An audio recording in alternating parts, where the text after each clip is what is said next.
First off, I'd like to say it's a blessing and an honor to be able to speak here at my alma mater.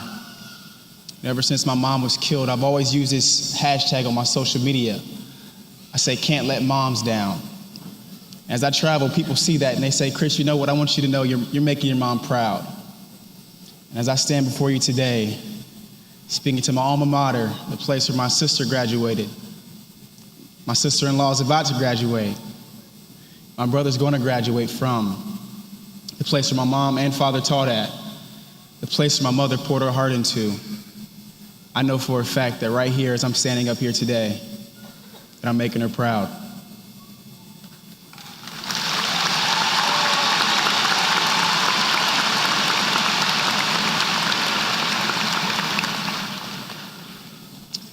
And I'm going to do something really weird, something you've probably never seen done before at a graduation, but I'm going to ask a favor for you. So everybody stand up for me really quick. Everybody stand up. If you're able, stand up.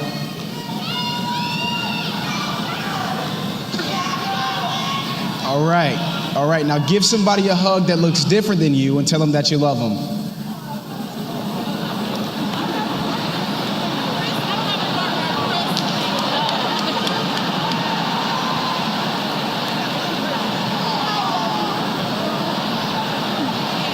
All right, after we're done, we can be seated.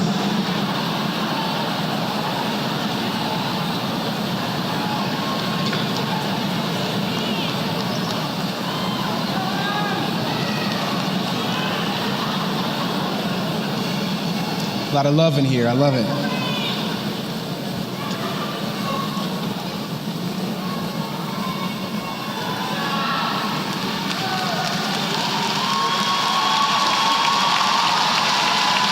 I love it.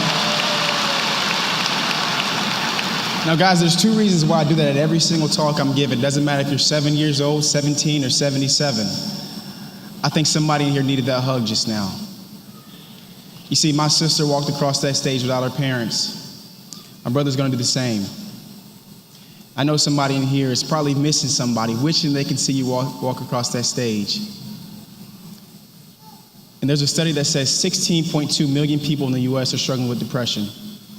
16.2 million people. Now, out of those 16.2, only 30% are going to ask for help.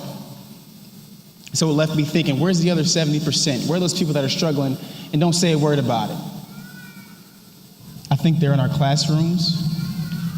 They may be at home with you. They haven't said a word, so you don't know. Or maybe they're right next to you in this room right now. And that simple hug and that simple I love you can stop somebody from doing something terrible to themselves, or even worse, to others.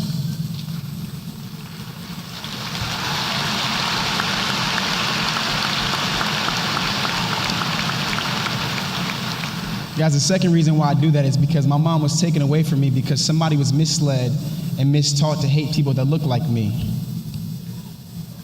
And I truly believe if I would have been able to look my mother's killer in the face and give him a hug and genuinely mean it when I say, I love you, I think there's no way he would have been able to do what he did to my mom and to 8 others. So Goose Creek, class of 2019, you guys are doing more than just graduating today. You guys are saving lives. So give yourselves a round of applause real quick.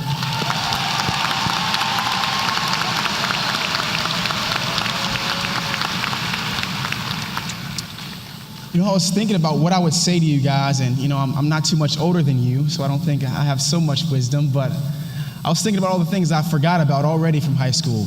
I forgot about the first test I passed, or the first test I failed. I forgot about the little petty arguments you might have had with one of your friends, or maybe the petty arguments you have about a childhood crush you have from the 9th grade. But anyway, there's so much stuff I forgot, but I know there's one thing that you guys will not forget here today. I know it for a fact. In fact, I'm going to start this, and if you know the rest, I want you to finish this line, okay? I'm going to take my horse to the Old Town Road. I knew it. I knew it. That's something you won't forget, huh?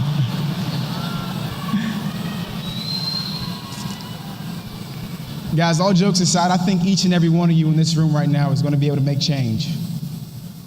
You know, as I say that, people say to me, Chris, I'm not an inspirational speaker. I'm not a professional athlete. I'm not a principal. I'm not a superintendent. I'm not the president. I'm not a congressman. And I always say it doesn't take people up there to make change.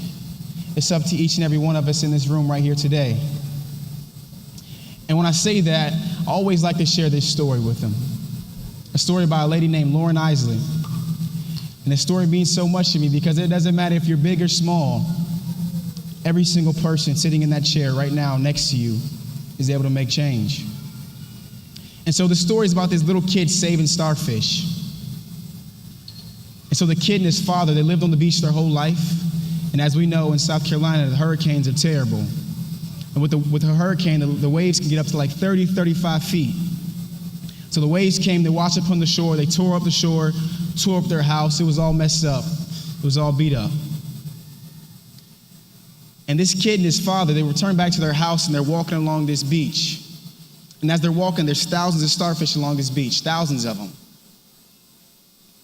And this kid is smart. This kid grew up on the beach his whole life. He said, you know what?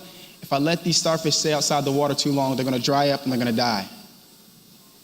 And so what the kid did was he picked up a starfish and he tossed it into the water and he saved his life. He walked a little bit further, picked up another one, tossed it into the water, and he saved that starfish's life. And now his father was upset. His father lost it all. He lost his house. He was angry. His father stopped him. He said, what are you doing? He said, stop. There's thousands of starfish out here. You're picking up one at a time. Do you really think what you're doing right now is going to make a difference? Now, the kid was respectful. The kid never disrespected his father. But he looked at him that day. He looked back down at the starfish. He picked one more up. He tossed it into the water. He said, Dad, I bet I made a difference to that one. Now, Goose Creek High School class of 2019, I'm asking you guys to be that kid on the beach. I'm asking you guys to go for it. Chase your dreams. Because in doing so, I believe that each and every one of you in this room right now can become the change that you want to see in the world. Thank you so much.